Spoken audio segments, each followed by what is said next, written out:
Hello, Pioneer fans. We're here with Maggie Kuhn, Point Park University women's soccer head coach. We're going to talk about the 2013 season upcoming.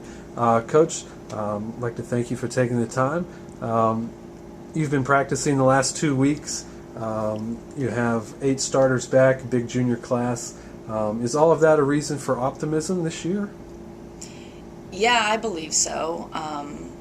The experience that we gained last year, I think, will definitely help us this year. How has the team looked the last 2 weeks in practice? You've been working out at Highmark Stadium and had 2 scrimmages under your belt. We've looked good. We have some injuries that are kind of keeping us from seeing people in different areas of the field. But other than that, our first scrimmage went very well. We worked very hard. And then we had a scrimmage last night where we didn't work so hard, and I think that it kind of showed in the results. Of course, you beat Mount Vernon Nazarene last Thursday in the first scrimmage, but then had to set back 2-0 at Washington and Jefferson. You had such a big year last year in 2012. You won 10 games your first year here at Point Park. You made the playoffs again, went to the conference finals. What was your main takeaway from 2012? Was it a successful season? A disappointing end, you lost in the conference finals, but overall, what was the takeaway from the year? I mean, I think that it was a successful season. I think that it showed the girls that they can win and that they're capable of winning, which I believe is half the battle, and facilitating confidence, I think, is what basically our season did last year. Right, the 10 wins were a team record. We're only in our 9th year of women's soccer here at Point Park. You're the 4th head coach.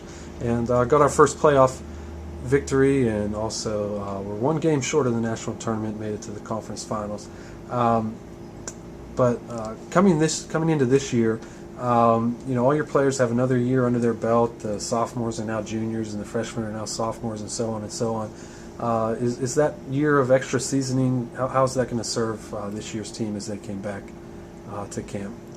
Well, I think that we have a foundation for team chemistry, especially because in our scrimmages, I've been moving people around to various positions just to see how they'll do, just to see who works well with certain people, and vice versa, just because we do have more depth this year than we had last year in many positions. When you say depth, do you mean depth of soccer talent regardless of the position, where you could put them out on the field, but is it a matter of figuring out where they go, whether it's because of injury or, getting used to personnel? Is that sort of what's going on?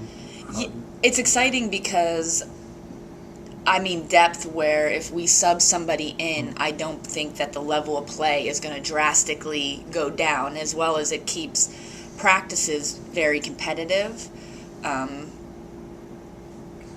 What type of team do you have, Coach? Is it a team that is going to be particularly defensive or relying on keeping the score low? Or are you an attacking team that could put up a lot of goals? Or how do you think that will play out? Defense was very good for us last year. We held opponents to a pretty low goal percent from what I remember. So defense is going to be huge for us again, and we're still looking for that somebody, or in general us as a unit, to finish more. We've lacked that last fall, and we really need to start putting some goals on the board in our new with how hard our schedule is going to be, if we want to put ourselves in a good position to be successful in winning games.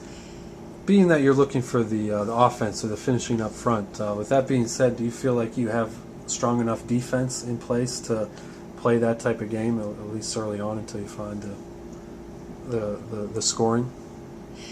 I believe so, but the longer you defend, if you're defending for a long time without scoring goals, I think sometimes that you're more vulnerable to making mistakes and giving up goals because you're defending for so long. So we really need our attack to come through and do their job as well. Not to say that there's no offense here on the team. I mean, how has the team been in practice so far with things like ball skills and the different drills and finishing, that sort of thing, so far in camp or the scrimmages?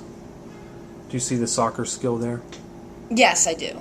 I think that we're still kind of working through it's the execution of those skills and our decision making that is letting us down a little bit. But again, it's only week 2 of our season, so hopefully that's just something that'll get better with time. Now, Coach, you have a lot of returners, but you also have some newcomers. Is there a bit of chemistry molding that has to happen, or what's going on with that with the team? Is there a feeling out process with all the new pieces? And actually something you touched on, even returners in different positions, if you could talk about that a little bit. Yeah, I think we're still feeling out who's going to play best with in a certain position. I mean, finding out which position is going to put that individual in the best position for them to be successful is what we're still trying to kind of sort out. We have a lot of talent. It's just kind of working out who's going to work best with who. And especially because our 11 games in practice haven't been the best, so we've been using these scrimmages in order to just try different things. In trying to figure out your personnel, do you get too hung up on position-wise, or are you focused on putting the best 11 out there regardless of position? Because I know you have some players that could be midfield or forward or inside, outside. What can you tell us about that?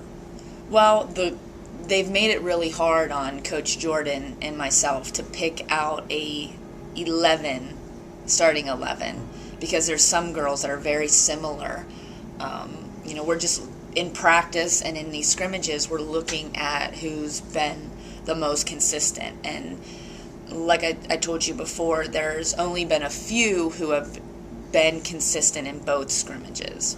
And if you have some competition all over the field in different places, that's not such a bad thing. No, not at all. And it can kind of bring out the best. What do you have to do well this year as a team to be successful? Are there certain things that you're preaching, or what are you emphasizing? You have to do these things, 2 or 3 things, to be successful. Well, obviously, I think we need to defend well, especially with our out-of-conference schedule is going to be tough, and I don't think any team is in a position in the conference to take another team lightly.